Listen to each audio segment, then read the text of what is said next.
Pourquoi se mettre en route sur ce chemin de la double reconnexion?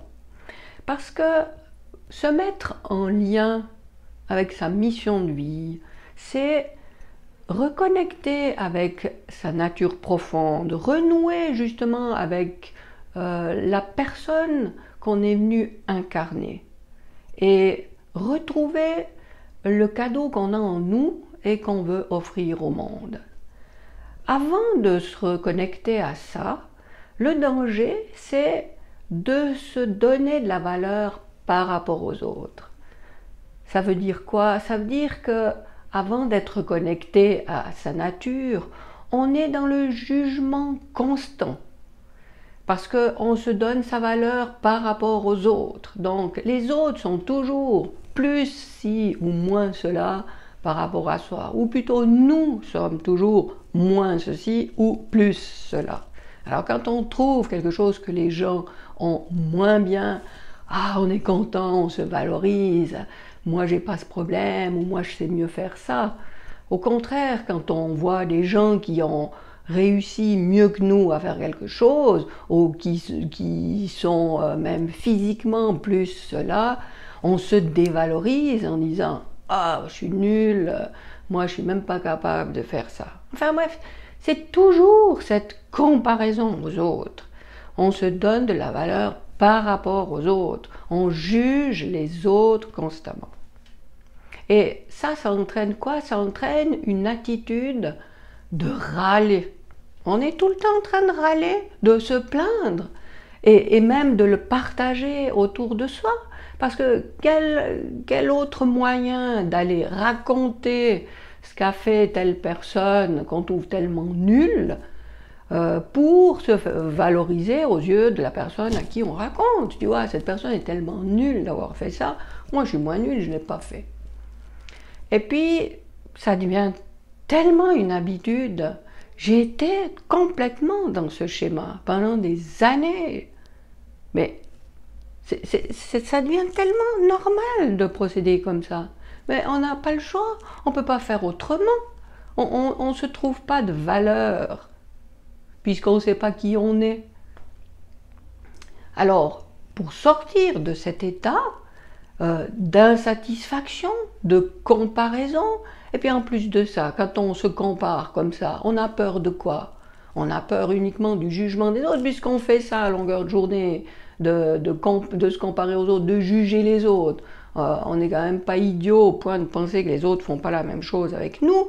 Donc, on juge, on est tétanisé par la peur qu'on nous juge nous-mêmes. Et puis, ce qui fait quoi? Ça veut dire, ce qui fait qu'on est cloué sur place. Si on devait avoir une petite idée de vouloir faire quelque chose, on arrête tout de suite parce qu'on a tellement peur que d'autres le feraient mieux ou qu'on pourrait faire quelque chose pas complètement adéquat. Oh mon Dieu, autant pas risquer de faire mal, on fait rien. Et on reste sur son canapé ou sur n'importe quelle activité débilisante ou qui n'apporte en tout cas rien du tout pour se nourrir. On reste là, cloué sur place et on ne bouge pas. Et puis on attend quoi? On se dit un jour il y a quelque chose qui va arriver, qui va me secouer, puis qui va me faire un déclic. Alors oui, on peut attendre ça. Moi j'ai bien attendu pendant 50 ans et puis à 50 ans j'ai vu ce film dont je vous ai parlé qui m'a pas tiré un rideau, qui m'a abattu un mur et qui m'a permis d'aller là où je n'avais pas connaissance de ce qui existait. Alors oui, on peut attendre, mais si j'avais le choix maintenant entre attendre 50 ans ou bien dire à quelqu'un, viens voir me sonner un peu les cloches, mettre des signaux d'alarme dans ma tête pour que peut-être je change quelque chose, pour que je me mette un petit peu sur la voie, je choisirais quoi a posteriori? Je ne sais pas, parce que franchement, je ne suis pas sûre que je voudrais faire autrement, parce que c'est sûr que c'est ce que j'avais besoin ces 50 ans pour pouvoir franchir le pas après tout ce temps. Mais enfin quand même, maintenant que j'ai décidé d'y être et puis de faire ce chemin, si je peux avoir accès à quelqu'un qui peut me donner un petit truc au lieu de me farcir 4 encyclopédies pour voir tout ce qui est envisageable, je crois que sans hésiter, je vais aller sonner à la porte de la personne qui a un petit truc à me donner pour me faciliter le chemin. Alors voilà, ça c'était donc la situation avant la reconnexion. Et puis après, quand on est connecté à soi, ben, qu'est-ce qui se passe? Ben, on se fait confiance. J'entends beaucoup de gens qui disent « j'ai pas confiance en moi », mais c'est normal. C'est seulement quand on est soi, quand on s'autorise à être soi, qu'on a la confiance en soi. Parce qu'on ne peut pas avoir confiance en rien du tout. Et tant qu'on n'est pas connecté, on n'est même personne, nous, puisqu'on vit que par procuration par rapport à l'extérieur. Donc c'est quand on a enfin reconnecté la personne qu'on est, qu'on peut nourrir cette personne, qu'on peut nourrir cette confiance, et puis oser toujours plus. Ça fait boule de neige, c'est un cercle vertueux. On a un petit peu confiance en soi, on va aller faire des choses, et ça va nourrir notre confiance, et ça continue, ça continue. Donc, pourquoi reconnecter à sa mission de vie? Parce que on a petit à petit la confiance en nous qui nous permet d'avoir des ambitions de qu'est-ce que je veux faire, et puis de mettre en route tous les processus qui vont se présenter tout seuls pour réaliser tout ça. Donc ce processus de reconnexion, c'est pas du tout quelque chose de passif ou qui se cantonne à de l'observation. C'est vraiment quelque chose de créatif. On renoue avec nos envies, avec notre joie, avec ce qui nous fait plaisir. Et on l'observe parce que c'est ça qui se passe, mais après on le nourrit et on répète ce qui nous fait plaisir, on répète ce qui nous procure de la joie, et on voit que ça se construit petit à petit, et à partir du moment où ça commence à se construire, on ose se permettre de vouloir construire beaucoup plus. Donc voilà pourquoi la connexion à sa mission de vie est quelque chose de grandiose. Maintenant, quand on s'est autorisé dans un premier temps à être soi, et puis à retrouver qui on est, parce qu'on avait bien enfoui ça sous toutes les valeurs qu'on nous a inculquées, de tout ce qu'on a validé qui nous venait de l'extérieur. Une fois qu'on a trouvé ça, là on peut aussi commencer à se connecter à tout ce monde dont nous faisons partie aussi, là d'où vient notre âme. Et là, c'est juste une bibliothèque universelle, un puits de tout ce dont vous avez besoin, que vous pouvez solliciter, à laquelle vous pouvez demander de l'aide tout le temps. Alors, il faut aussi, cette connexion-là se fait en apprenant à écouter, à lire, parce que c'est pas les moyens de communication habituels pour communiquer avec ce monde-là, mais avec la confiance qu'on a déjà acquise en nous, et puis la confiance à se jeter dans cet inconnu, parce que là, on n'a rien appris pour communiquer, là. Eh ben, d'une fois qu'on a la confiance en nous, et puis cette fois qu'on peut aller vers ce à quoi on aspire, eh ben, on peut aussi développer la confiance en l'accès à ce monde. Et puis c'est tout ce qu'il faut pour y accéder. C'est la confiance et la foi que ça existe. C'est tout. Et si vous cherchez des preuves, vous n'êtes pas au bon endroit. Parce que moi, j'ai pas envie de perdre mon temps à essayer de prouver les choses aux gens. Y en a qui ont consacré leur vie à faire de la physique ou je sais pas quoi, à prouver des expériences, communication extrasensorielle ou des choses comme ça. Vous trouvez plein de choses ailleurs. Moi, ce qui m'intéresse, c'est de le faire, de le mettre en place. C'est pas de le prouver. Et c'est ma preuve, c'est que je le mets en place pour moi, donc évidemment, c'est la preuve que pour moi que ça existe. Qu'est-ce que je voulais ajouter?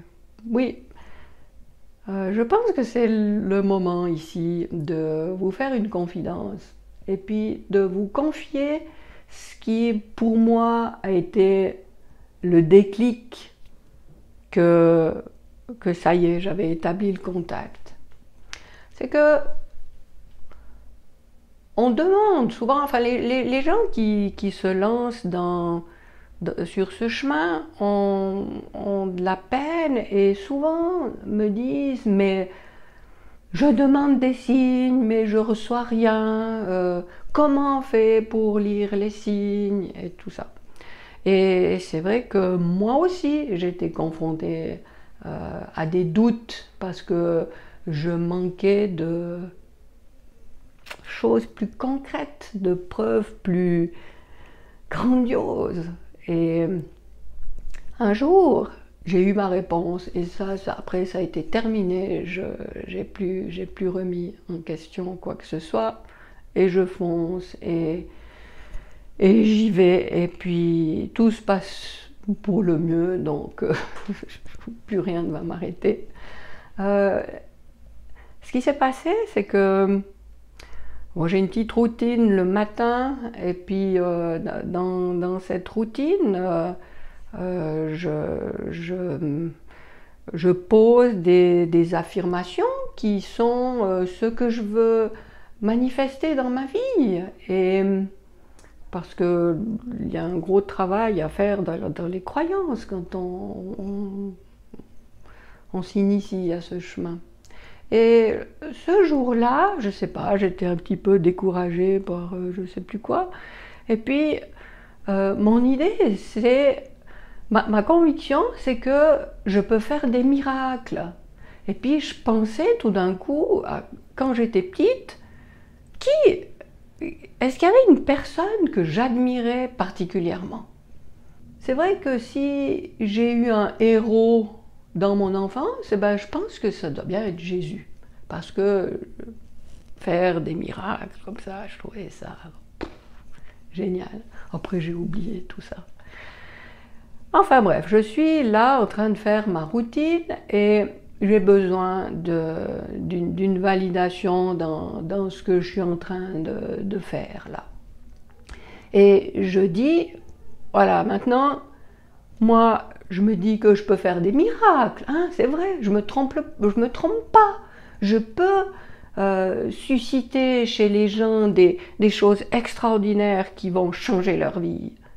Je peux faire ça, non? Comme Jésus, je suis capable d'en faire autant. Et je dis, maintenant, j'aimerais un signe clair. Et je vais fermer les yeux et la première chose sur laquelle s'ouvriront mes yeux, c'est la réponse à cette question. Et j'ouvre les yeux. J'ai une veste très très souple et que je suspends en principe sur un cintre. Et puis là, j'avais posé cette veste négligemment au-dessus du porte-manteau. Et quand j'ouvre les yeux, donc, mes yeux se portent sur l'étiquette de cette veste, qui était à l'intérieur, sous la poche, enfin bref, je n'avais jamais vu cette étiquette. Et qu'est-ce que c'est l'étiquette? Christ. Alors là, je vous promets, depuis, j'ai plus de doute. Alors, quand on me dit j'ai pas de signes, bien sûr qu'on a des signes, mais souvent on ne sait pas les voir parce que bah, là, moi, celui que j'ai eu là comme signe, bah, c'était vraiment gros comme une maison. Mais il faut quand même se donner la peine d'observer quand on demande des choses. Alors, enfin voilà, ça c'est le résultat pour moi, de la connexion à mon intuition. Alors maintenant que j'ai expérimenté, probablement, évidemment pas terminé, mais que j'ai entamé cette reconnexion avec ma mission d'âme et mon intuition. Mais c'est juste exceptionnel. Tout ça pour vous expliquer pourquoi je vous encourage à entamer ce processus. Parce que ma vie de frustration, de manque, d'insatisfaction, malgré tout ce qui allait bien dans ma vie. Donc, la comparaison entre ça et puis ma vie maintenant, où même s'il y a des gens qui me prennent pour une folle, même s'il y a des gens qui me prennent pour quelqu'un de haut perché, peu importe, je vis ma vie et je la vis intensément et je fais ce qui me plaît. Et donc non, il n'y a pas photo entre les deux. Et je suis persuadée que c'est à la portée de chacun. Si vous voulez entamer ce chemin, c'est à votre portée. Alors, si vous pensez que je peux vous aider, je suis là. Sinon, vous allez évidemment trouver de l'aide. Alors, continuez à chercher, continuez simplement à avoir l'intention de le faire. Et ça vous amènera déjà au niveau prochain. Alors, une toute belle suite à vous. Au revoir!